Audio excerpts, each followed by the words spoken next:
I think Dad bought this around about 1971 from Petticoat Lane. Look at that for a bad boy sheepskin. Epic. So a really fond memory of Dad and I would definitely be, he used to be a lorry driver. He worked for Tate & Lyle's for many years, and he used to take molasses around the country. And I used to love going in the truck with him. So he would come in, wake me up in my bed, 4 a.m, and of course it'd still be dark. And I used to have a Paddington bear. At the time, he was probably life-size, because I was only about 5. And I'd take his Wellington boots off of him and put them on my own feet to go trucking with my dad.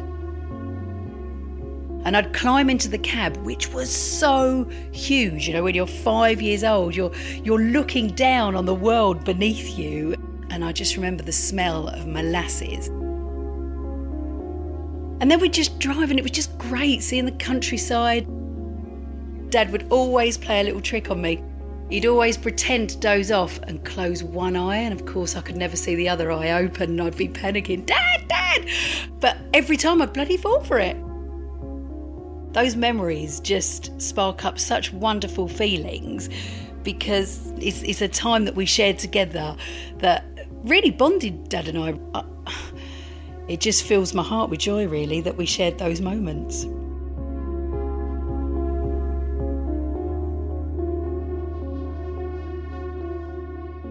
I'm Nina. I live in Chelmsford in Essex. I'm almost 50.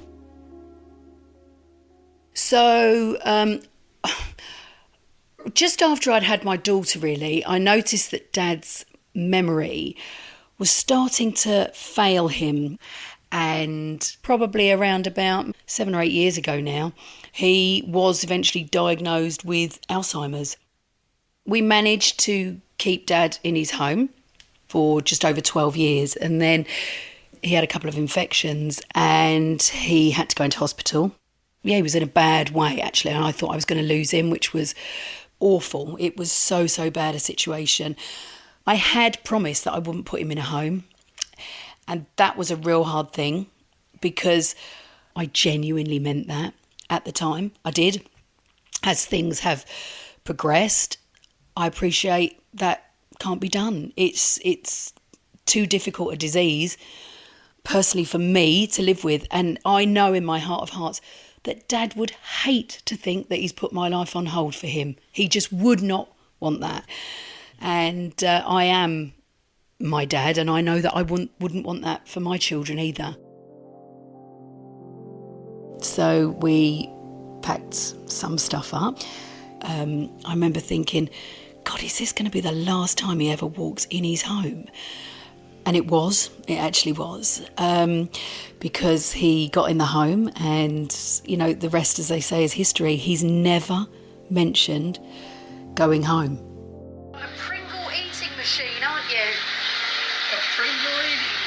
Look at you with your Pringles.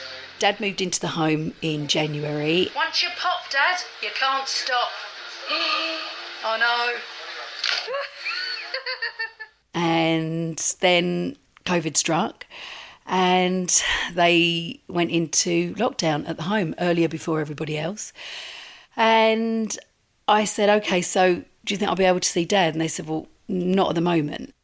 So from seeing my dad every day to being told you can't see your dad, that was tough. So I was really scared, if I'm honest, that he would forget who I am. So I just spoke to the home manager and I just said, look, if I can do anything to help, cook, clean, I will do entertainment, I will do anything. So they said, okay, you know, we'll see how it goes. Well, of course, it got a lot worse. I phoned them a couple of times and they said, you know, we think we're at a stage now where we do need help. I had a couple of interviews. I had a couple of tests. It was about 8. And then I had to wait for a DBS check because they have to be really strict on who they let into the homes. So that took about 5 weeks to come through. And then they rang to say, we want you to come in and help. So the first day that I started at the care home, I was so excited because I knew that I could see Dad. Right, really quickly, I'm hiding at the back of Dad's room and they've gone to get him to do a little surprise on him. So I hid behind his bed and then I jumped out and I said, surprise! Who's it? Hello, Daddy Kins! How are you? And he just came to hug me. I don't think you're allowed to touch me. You're not allowed to, Roger. You can't come near me. You're not allowed to hug. So that was really, really tough. But you can sit here. And we can chat for 5 minutes. But he doesn't know if he probably saw me yesterday or if it was the 5 weeks. Who knows? But for me, it was amazing. Have you missed me? Always miss you. Have you missed me? Always miss you. Oh, you've always missed me. So, of course, you know, my whole motivation to go into the home was to see Dad. But what has come out of that is just crazy. So the party's started. Everyone's one side, everyone's the other side. There and there. I now do 3 or 4 days a week there as a leisure activity person. Come on all together. So where I was a Butlins redcoat for so many years, I've managed to put all that training into play, and we do sing-alongs, we do balloon tennis, card games, we might do word games, we talk about knobbly knees competitions. Right, come on, big finish, everyone. I never ever thought I would love it as much as I do.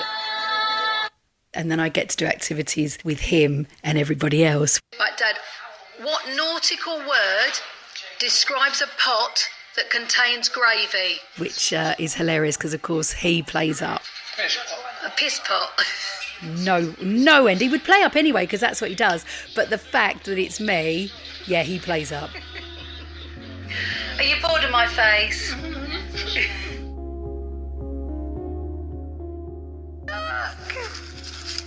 He's here. So this is Corona Kev. Look at that face. And I got Corona Kev the day before the country went into lockdown. Now, Kev is an absolutely gorgeous felt wool bear. Oh, he loves you already, he does. He has a portly stomach, lovely blue boots, and he has a gold chain. And I adore him. Oh. At the start of this, it was really worrying, but you know, just looking at his face now, I think it all came good, and he's got that face that makes you think, don't worry, it's all going to come good.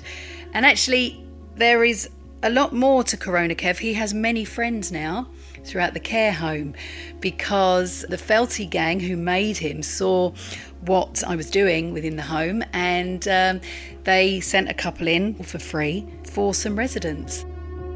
He's been through this whole journey with us, and he's managed to spread joy like I have throughout the home. And this has got me through a very bad time.